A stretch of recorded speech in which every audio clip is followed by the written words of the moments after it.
Танартай энэ өдрийн мэндийг хүргэе. За өнөөдрийн маань ярих сэдэв маань алтан үс гэдэг нэртэй маш гоё тийм домог байгаа. За бүгдээрээ сонсохоосоо өмнө лайк, subscribe дараад өгөөрэй. За манай сонсогчдын бараг 90% нь subscribe дарахгүй сонсдгийм байлээ. Тийм болохоор subscribe дарах юм бол дараагийн түүх маань илүү хурдан орно шүү. Алтан үст. Эрт урд цагт болсон нэгэн явдлыг өгүүлье. Тэр үед манай Орос хүн энэ нутагт сураггүй байжээ. Башкирууд ч ойр хав байсангүй. Мал адуулдаг тэд тэнүү нуг тал газар нутаглах дуртай байжээ. Няс голын хөндийн ой тэгэхээр Урьяамын хотгортол тийм тэнүү нутаг байхаас манай энд юу байх вэ? Одоо л ой ашгүй шингэрч тэнгэр харагдах болжээ. Тэр үед унаагаар байтугай явгонч гар харахгүй өтгөн ой байсан юм. Зөвхөн ан гөрөө хийдэг хүн л ойд явдаг байжээ. Тэр үед Айлип гэдэг башкир гөрөөчин байжээ. Өөр тийм ирэмгийн сайн анчин байсангүй. Аавыг нэг сумаар харваж намнаад хандагааг хоёр еврээс нь барьж мөрөн дээгүүрээ даллаж гуйдаад алчхдаг хүн байсан гэжээ. Чон бусад ан гөрөөсний хувьд ярих юмгүй билээ. Айлипийн нүдэнд өртсөн гөрөөс амьд гарч байсан удаагүй юм гэдэг. Айлип нэг өдөр гөрөөн дундаг мориороо тал дундуур давхиж явтал нэг үнэг босоод гүйжээ. Үнэг тийм гөрөөчин хүнд олц биш. Гэсэн ч Айлип зугаа хийж ташуураараа зохиж алыг байз гэж бодож үнгийг хөгөөд гүйтсэнгүү. Сумаа онлоод харуулах гэтэл тэр үнэг алах болчихжээ. За яг өөхөх үйл нь ирээгүй байж амьд гарлаа чи гэж бодож явтал үнэг хожуулын ард оцоод суугаад хаанаас чадах вэ гэж шоолж байх шиг хил амаад олоож тамшаалж байгаа харагдав. Айлип ном сумаа аваад харуулах гэтэл үнэг бас л харагдахгүй болжээ. Болчхоор үнэг гарч ирээд хаанаас чадах вэ гэж тамшаалжээ. Айлипийн хор шарн буцалж чамааг да яах вэ? Улаан үнгийг гэж занаж байв. Тэгсээр явтал нуух хөндөй шавтарч өтгөн ширэнг ой хэлжээ. Гэсэн ч Айлип үнгийг орхисонгүй. Мориноосоо бууж явган хөөгөөд гүйтсэнгүү. Ойрхон харагдавч харваж чадсангүй. Хашир сайн гөрөөчин би үнэг намнаж чадахгүй гэдэг юу гэсэн үг вэ гэж бодоод орхиж чадахгүй ажээ. Ийхүү хөөцөлцөөр яваад Айлип огт мэдэхгүй газар хүрчээ. Үнэгч үзэгдэхээ болж Айлип ирж цөхөөд олсонгүй. Хаа ирснээ харъя байз гэж бодоод хамгийн өндөр хар модыг шилж байж дээр нь гарч харахад холгүй уулын жижигхэн горих урсж байх ажээ. Хоржигнон урсах жижиг голын нэг хэсгэн газар нүд гэлбаад юр харж болсонгүй. Энэ юу вэ гэж гайхан харж байтал бутны ард цагаан чулуун дээр урд өмнө дуулаагүй гоо үзэсгэлэн төгснийг бүсгүй туг сайхан гизгээ мөрөн дээгүүрээ унжуулж үзүүрийн усанд дүрчгээд сууж байлаа. 10 алтан гизэгнээс нь шаргал туяа голын усан тусаж цацраад харж болохгүй гэлбэж байсан нь тэр байжээ. Айлип тэр бүсгүй гөлрөн зогсож байтал бүсгүй толгоогоо өндийж хараад сайн байна уу Айлип? Би чамайг өндөр чилгэр эрэмгий зоригтой бэр чадал төгс хамгийн сайхан ир гэж сувлагч их үнэгнээсээ дуулсан юм. Чи намайг ихнэрээ болгож авахгүй юу гэж асуужээ. Би ямар инж төхөрөх вэ гэж Айлип асуусанд. Миний аав энэ газар дэлхийн бүх алтны эзэн юм. Би чамаас юу гордох билээ дээ. Аав намайг тийм амар өгчихгүй шүү. Ухаан бодол эр зоригч нь хөрвөл намайг аваад оргосон нэрдэ гэж тэр бүсгүй хэлжээ. Айлип энэ үгийг сонсоод баярлаж модон дээрээс өсөрч буугаад охины дэргээд ирж чиний хүслэн ийм байгаа юм бол надад хэлэх үг алга. Би чамаа 2 гар дээрээ өргөөд явна. Хинд ч алдахгүй гэв. Энэ үед нөгөө үнэг чулууны дэргэд тамшаалж сууснаа. Хоншоороо газар хүргээд хорчхор дуранхаа эмгэн болж. Айлип минь. Дими хоосон үг юун дээр нь вэ? Намайг харваж чадахгүй байж би хүчтэй, би эрэмгий зоригтой гэж бие магтах юм гэхэд чиний хэлдэг зөв үү? Анх удаа ийм алдаа гаргасан юм гэж Айлип хэллээ. Тийм л байж. Энэ ч бүр хэцүү дээ. Авраг могоон алтан үс тохин гихч ин шүү дээ. Үс гизгэн шижир алт. Энэ гизгээрээ газар хатагдсан хүн билээ. Үсээ усанд хичнээн дөрвч хөнгөрүүлж чадахгүй байгаа юм. Гизгийн өргөөд үз. Тэгвэл чи охиныг авч явж чадах хэсгээ мэднэ гэж эмгэн хэлжээ. Хүнээс онцгой бэртэ Айлип охины гизгийг уснаас гаргаж бие хэд дахин ороогоод за алтан ус тонгор бүсгүй минь. Чи бид хоёр одоо энэ гизгээр салшгүй холбогдлоо. Чи бид хоёрын одоо хинч хахцуулж чадахгүй. Ингэж хэлээд Айлип охиныг 2 гар дээрээ өргөөд явжээ. Хурц ухаант минь, чи ядаж үүнийг аваад яв гэж эмгэн Айлипийн гарт хайж барилав. Би хаачаар яах юм бэ? Гөрөөжин хүн худаггүй явах уу та гэж хэлээд Айлип хайжийг авсангүй. Аав, чамд хэрэггүй бол надад хэрэг болж мэднэ гэж алтан ус охиныг хэлээгүй бол Айлип эмгэний өгсөн хайжийг авахгүй байсан билээ. Ингээд Айлип эхнэр болох алтан ус бүсгүйг өргөөд ой дундуур явлаа. Хар модны орой дээрээс газрын баримжааг багсаг мэдэж аваад анхлан аваад түргэж төгөж байлаа. Тэр баргийн хүнтэй зөөрлөхгүй бяштай ч гэсэн өргөж явах Айлипэд хэцүү ажээ. Айлипийн цуцаж ядарч байгааг алтан ус охин мэдэж би буугаад өөрөө явъя. Харин чи миний гизийг өргөөд яв. Ирэх биш хөнгөн байх байлгүй дээ. Эндээс холдож явахгүй бол аав намайг өгүүлээд татаад авчихна шүү гэв. Татаж авна гэдэг чинь юу гэсэн үг вэ гэж Айлипийг асуухад алтан ус бүсгүй. Миний аав авъя гэж бодсон алтаа газар доор татаад авчихдаг чадaltaй юм аа. Алтан гизээ минь авъя даа гэж бодвол хинд ч түүнд 20 саад хийж дийлэхгүй гэж хэлв.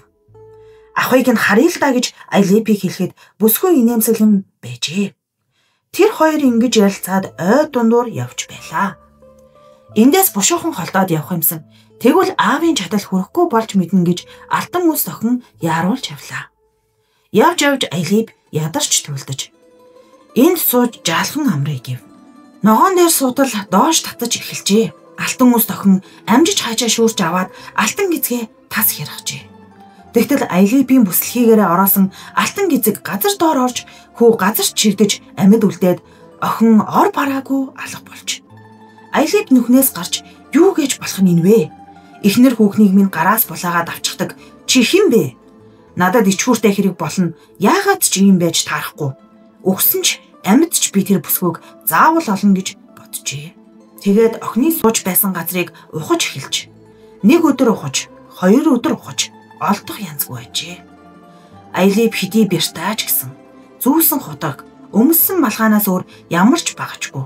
Ухаж юу базаах билээ дээ. Газраа тэмдэглэж орхиод гэртээ харж хурц ятуу олж ирээ дээ гэж бодож суулаа. Ингэж бодож байтал Айлипийг тэнд дагуулж атсан нөгөө үнэг дэрэгт нь харагдчих. Үнэг хоншоороо газар хүргэж туранхаа эмгэн болгон босож ирээд хөөхий хурц ухаант хүмүн, хурц ухаант минь. Чи алт олъё гэж бодвоо. Юунд газар ухад суугаа юм бтэ гэж асуужээ. Алт ирсэн юм бишээ. Эхнэр болох хүүхнээ олъё гэж бодож байна гэж Айлип хариулжээ. Чиний эхнэр болох гэсэн охин чинь айл хэдийнэ байсан газараа буцаж очоод нус нулимсаа гойжуулан гизгийн усанд дүрээд сууж байгаа. Гизг нь одоо харин алт урт болсон доо. Одоо чи тэр гизгийг өргөж даахгүй шүү. Игч минь тэгвэл би одоо яах вэ? Айл хэдийнэ ингэж асуувал таарах байсан юм да. Юмыг эхлээд асууж учрыг нь олоод дараа нь хийж бай. Чи одоо гэртээ харж яаж л амзууж байсан бол тэр янзаараа л амьдар. Хэрэв 3 жил болоход эхнэр болох алтан ус тохиноо марталгүй санаж явж чадвал би очино. Яарч ганцаараа ирэх юм бол тэр охиныг чи дахиад хизээж олж харахгүй шүү гэж эмгэн хэлжээ. Айлип хэмийг хоош тавьж хүлээж үзээгүй. Тэр дор нь шууд хийдэггүй. Нэгэнт хүлээх ёстой тул яах ч аргагүй ажээ. Гэр рүүгээ гунигтай гэлтэрчээ. 3 жил өнгөрч өгөхгүй утсныг юу хэлэх вэ? Хавар цаг ирэхэд түүнд баярлахгүй бушуухан л өнгөрөөсэй гэж Айлип бодох ажээ. Манай Айлип нэг л юм болжээ гэж хүмүүс ажиглаж. Үнэхээр ч танигдахгүй болжээ. Садан дүрлийнх нь хүмүүс чи ер нь ирүүл байна уу гэж асуух болжээ. Айлип 5 булаа эрийг өрөөсөн гар дээрээ өргөөд ирүүл байна уу гэж асууж байна уу? Эд нарыг тэр уулын цаад руу давуулаад шидчихэн шүү гэж хэлдэг байжээ. Айлип ихнэр болох алтан ус охиноо цагийн үргэлж бодсоор тэр бүсгүй нүдэнд нь харагдах шиг болдог байжээ. Холоос ч гэсэн барааг нь харгасан гэж санагдавч эмэгний захиж хэлснийг бодоод явж зүрхэлсэнгүү. 3 дахь жил гараад явж байтал Айлип нэг охин олж харжээ. Тэр охин нас залуу, бор царайтай, хөх цэгцгий шиг хөвгөлтэй ажээ. Айлип тэр охинд сэтгэл хоёрдож үе чацууд маань айл эрт ихнэр хүүхэдтэй болсон байхад би ихнэр болох хүнээ дөнгөж хараад алдчихлаа. Хүн мдэггүй юмаа да. Мэдвэл намайг илэлж хоолно доо. Энэ бор охиндоо суучдаг ч юм билүү. Алтан өстэй сууж бүтээч үү үгүй ч үү. Энэ охин сүү тавил суулаа л гэсэн үг. Эцэг их хоёр нь надад дуртай, эхнэр болгож өгнө байхаа. Үдтэл охин өөрөө дургуул гэж ойлгохгүй биз гэж боджээ. Айлиб ингэж бодсон хэрнээ дотроо алтан үс охиныг дурсаж бодох ажээ. Гэвч урдын адил санахгүй болж хайрлаж өрөвдөхөөсөө илүү гартаа оруулаад булаалгасандаа гомдож байх ажээ. Өөрийн санааны зургаар загнаж болохгүй шүү дээ. Сүүлийн жил өнгөрөхөд Айлиб нөгөө үнгийг олж харжээ. Энэ удаа Айлиб үнгийг намнахаар ном сумаа төхөөрсөнгөө. Харин хойноос нь дагаж явжээ. Буцах замаа тэмдэглэж, модонд хэрчлээс гаргаж, чулуун дээр таних тэмдэг тавьж явсаар өнөө гол дээр ирлээ. Алтан үст бүсгүй мөн сууж байв.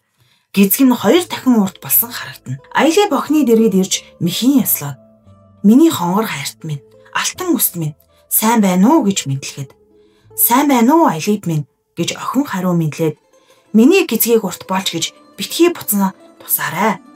Гизэг минь их хөнгөрсөн шүү. Бодвол чи намайг их санаж дурсан суусан бололтой. Өдөр өнгөрөх тусмал хөнгөрөөд байсан. Харин сүүлдээ жаалхан мадаг гарсан шүү. Намайг мартангуурсан юм шиз, эсвэл чамд ориг саад тавь уу гэж асуужээ." Ингэж асууж байвч ил мэдэж байх шиг инээд суулаа. Айлиб эхлээд үннээ хэлхээс ичиж байсан боловч санаа шигдээд нэг бор охиныг ажиглан хорхож аваад суудаг юм билүү гэж бодсон гэж нуулгүй бүдийг нь ярьжээ. Алтан үс үнийг сонсоод "Нуулгүй бүдийг үнээр нь хэлсэн чинь сайн байна. Би чамд итгэж байна. Энэ удаа чи бид хоёр аавын хүч хөрч татаж чадхааргүй газарт зайлж гарч амжиж юу магадвэ? Хоёулаа бушуухан явъя" гэв. Айлиб охины алтан гизийг уснаас гаргаж бие ороож бүслээд сувлагч их хүнийгнээс хайжиг авч ой дундуур гэр өдөө буцав.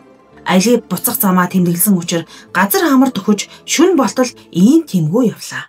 Харанхуй болоход Айлиб "Мод ууд авирч гарья. Эцэг чинь чадал хүрч чи бид хоёрыг модноос болгож чадахгүй байж магад" гэж хэлэхэд "Энэ үнэн үг шүү" гэж алтан үс охин хариулав.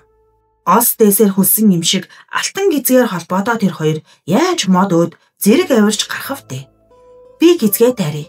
Ийм хүнд имийг дими үрж дүүрч явахын хэрэг юу вэ? Хөлийн үсгийд хурж байхаар үлдээвэл болно" гэж алтан үс охин хэлв. Ийм урт сайхан гизгийг тайргаас Айлиб харамсгайжээ. Огтлохын хэрэггүй. Илээд баймаар намирсан зөөлхөн үс уртаараа байсан дээр гэв. Айлиб ороож бүссэн алтан гизгийг тайллаа. Эхлээд алтан үс охин мод өөд авирчээ. Модон дээр гарч үзээгүй бүсгүйхэн авирч чадахгүй их зүтрв. Айлиб түшиж элдвээр оролдож байж нэг салаанд хөргөж өгөөд өөрөө охины гидгийг барьсаар хойноос нь амархан гарчээ.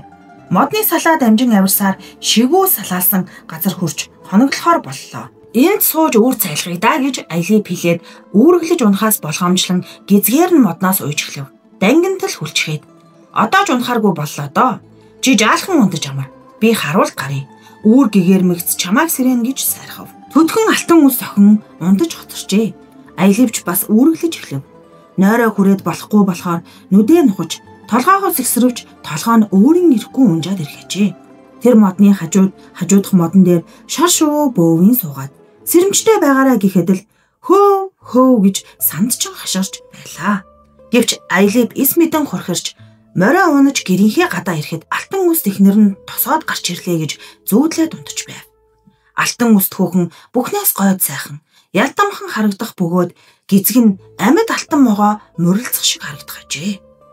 Шүн дундын хэрд модны мөчөр тас nis дуграад шатаж эхлэв. Айлиб галт хайрагдан газар унжээ. Газар доороос том галт цагираг туяаран гялалзаж эхлэхэд алтан үс охин нь жижигхэн алтан ож гялалзсан үүл мэт болоод тэр очиод галт цагирагт очиж нийлж бүхэж харанхуй болохыг Айлиб харж амжжээ. Тэр газарт очиж харахад юу ч үзэгдсэнгүй. Тас харанхуй байлаа. Газар тэмтэрхэд өвс мод чулууд айрлах ажээ. Тэмтэрсээр яваад охины гизэгний үзүүрийг олжээ. Хоёр алт илүү урт гизэг дайрлахад Айлиб баярлаж дохио тэмдэг болгож үлдээжтэй.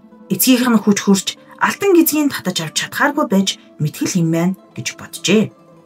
Ингэж боттол нөгөө үнэг хажууханд нь тамшаалж байснаа. Хоншоороо газар хүргэж туранхай эмгэн болж босож ирээд "Хөөхий хурц ухаанд Айлиб минь, чамд алтан гизэг эхнэр болох охин хоёрын аль нь хэрэгтэй юм битээ?" гэж асуув. "Надад 20 алт алтан гизэгтэй эхнэр болох бүсгүй минь хэрэгтэй" гэж Айлиб хэлв. "Чи хожимджээ. Гизэг нь одоо 30 алт болсон шүү. Энэч баг хэрэг. Эхнэр бол хайрт охиноо л олж авах юмсан да. Шууд ингэж хэлэхгүй яв. Чамд би сүүлчийнхээ сургамжийг хэлье. Гэртээ хараад дахиж 3 жил хүлээ. Би чамайг авах гэж очихгүй шүү. Очих газараа өөрөө олж ирээрээ. Уртж хожигдолгүй яг цагтаа очоорой. Шар шувуу өгөөд мэхийж гуугаараа. Чиний арга ухааныг нэмж өгч юу магад билээ. Ингэж хэлчихэд эмгэн алга болжээ. Гэгээ оруулаад Аялип гэр өөдөө явхдаа ямар шар шувуу хэлв? Ой мотон дотор шар шувуу хаана мондох билээ дээ. Алийг мөн байх гэж мэхийж өслөх юм бэ гэж боджээ. Бодсоор байтал хажуугийн мотон дээр нэг шар шувуу бөвөйт л суугаад болгоомжлоорой гэж урдчлан сэрэмжлэх мэт хөө гэж сандчин хашгирч байсан санаанд оржээ. Лав тэр шар шувууг хэлжээ гэж Аялип бодоод хонсон газараа эргэж ирж. Шар шувуу өвөө, аруу хаан зааж ил. Явах замыг минь хэлж өгөөж гэж хашгиран орой болтол асуужээ. Хичнээн хашгиравч хинж дуурсангүй. Аялип их төвчээр гаргаж нэг өдөр хашгирч өглөөжээ. Бас л хариудуулсангүй. Аялип 3 дахь өдөр хашгирч өглөөв. Өдөж болсон хойно бас л шар шувуу өвөө гэж хэлдэл модон дээрээс хөө би энд байна. Хинт хэрэг болов гэж асуужээ. Аялип хэрэг явдлаа ураг шуу болсныг яриад хэрэг бүтгээр юм бол тус болооч гэж гуйжээ. Хөө хизүү дээ. Хизүү гэж шар шувуу хэлв. Хизүү гэдэг зовлон биш вэ. Байдаг хүч чадал тэсвэр хатуучлаа гаргаж эхнэр болох хүүхнээ олгосон гэж Аялип хэлсэн шар шувуу.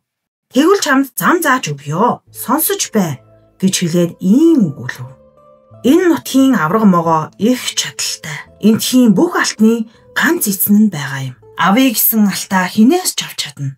Тэр авраг могоо алттай газрыг хүрээлж чаддаг. Мориор 3 хоног давхиад тэр хүрээнээс гарах аргагүй. Гэвч авраг могоо хүч хүрдэггүй нэг газар манай энд бий. Эвийн олсон хүн авраг могооноос алт аваа зайлж чадна. Энэ тийм ч хямд биш дээ. Тэр газрыг олж утсан хүн буцаад гарч чаддаггүй юм шүү. Шар шувуу ингэж ярихыг Аялип сонсоод надад тэр газрыг зааж өгч хайрл гэж Аялип гуйжээ. Зааж өгч чадахгүй. Өдөр би юм харахгүй. Шүн намайг нисээд явахыг чи үзэхгүй гэж шар шувуу хэлэхэд тэгвэл би яах вэ гэж Аялип асуужээ. Олоход найдвартай тэндийг хэлж өгье дөө.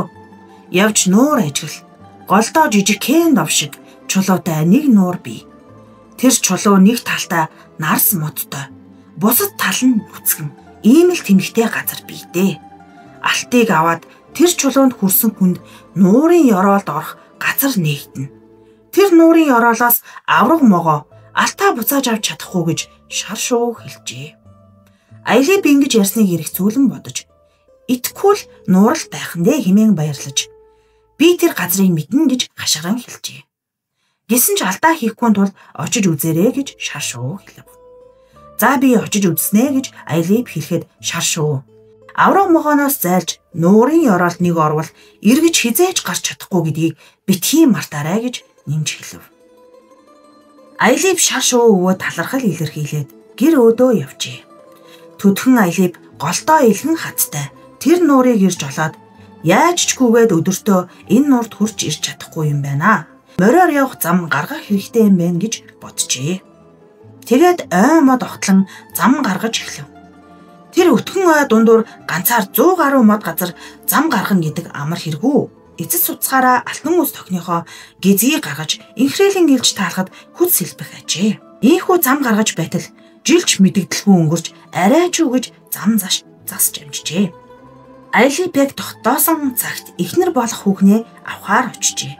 Эренгүүтээ охины алтан гизгийг уснаас гаргаж бие ороогоод ой дундуур гүйчихжээ. Гүүсээр явж зам гаргасан газараа иржээ. Тэнд 6 морь авчирч орхиод явсан юм. Хоёулаа нэг морь унж бусдыг нь хосолж хөтлөөд морины харх урдаар дахин одов. Мордоо цуцгаар сольж унаад л тавхиад байжээ. Өмнө нь газраар наалтаж гүөх бөгөөд та нар намайг гүйцэхгүй дээ гэж мордыг дайжигнан хорыг малтаж яв. Тэд тэр оройгоо амжиж нуур хүрчээ. Аялип бүсгүй өнөг хоёроо завинд суулгаад чулууны дэргэд сэлүүрдэн иртэл доош орох газар нээгдэж. Тэр гурвыг нуурын ёроол руу ороход нарч жаргасан байна. Юу болсон гэж санан тавина. Нар жаргамагц авраг могоо тэр нуурыг 3 давхар галт хүрээгээр бүсэлсэн юм. Нуурын усан дээгүүр алтан оч тал бүр тишээ өсөрч байжээ. Гэвч авраг могоо охиноо нуурын ёроолоос гаргаж авч чадаагүй юм гэдэг. Нөгөө шар шувуу нуурын гол дахь илгэн хатан дээр сууж хөө гэж дахин хашгираад авраг могоод саад учруулсан гэжээ. Түүний 3 таа ингэж хашгирахад галт хүрээ зарцаж байгаа мэт бүдгэрэх гэжээ. Алтан ож дахин нуурын усан дээгүүр үсчиж эхлэхээр шарс шувуу бас л хөөв гэж хашгирна. Авраг могоо охиноо нуурын ёроолоос авах гэж олон шөнө оролдоод чадсангүй. Хүчин хүрээгүй билээ. Тэр цагаас хойш нуурын эрг хавиас усны долгионд тогтсон атраа дамжаад алт олдог болсон юм. Хуучин голууд уул мөргүү алга болсон боловч тэнд алт элбэг байдагсан. Авраг могоо охины алтан гизэгнээс хөөрсөн юм гэж ярьдаг билээ. Алт элбэг олддог байсан билээ. Миний мэтхийн усны долгионоос тогтсон алт элбэгтэй атраа нухчааны төлөө башкирууд Каслины заводын эзэдийн хооронд хичнээн хэрүүл шуугаан болсон гэж санана. Аялыг алтан ус хөөхөнтэйгээ хоёул нуурын ёроолд тэр чигээрээ үлдсэн юм. Чинүү нуух тал нутагта адуун сүрэг хонь малаа өржүүлж ирэх дураараа амь зууж байжээ. Алтан ус охин нь элхэн хатан дээрээ гарч ирдэг гэж хүмүүс ярьдагсан. Үүр дунаахад чулуун дээр гарч суухад гизэг нь алтан могоо морилцох адил намирч байдаг ажээ. Мөн ч сайхан да. Хачин гойд юм шүү гэж үдсэн хүн ярьдаг юм. Би олж хараагүй. Үзэх хөв хүрээгүй болохоор худлаа хэлж чадахгүй юм да. Хэрвээ та бүхэн маань лайк, subscribe дарах юм бол дараагийн түүх илүү хурдан орно шүү. Баяр таа.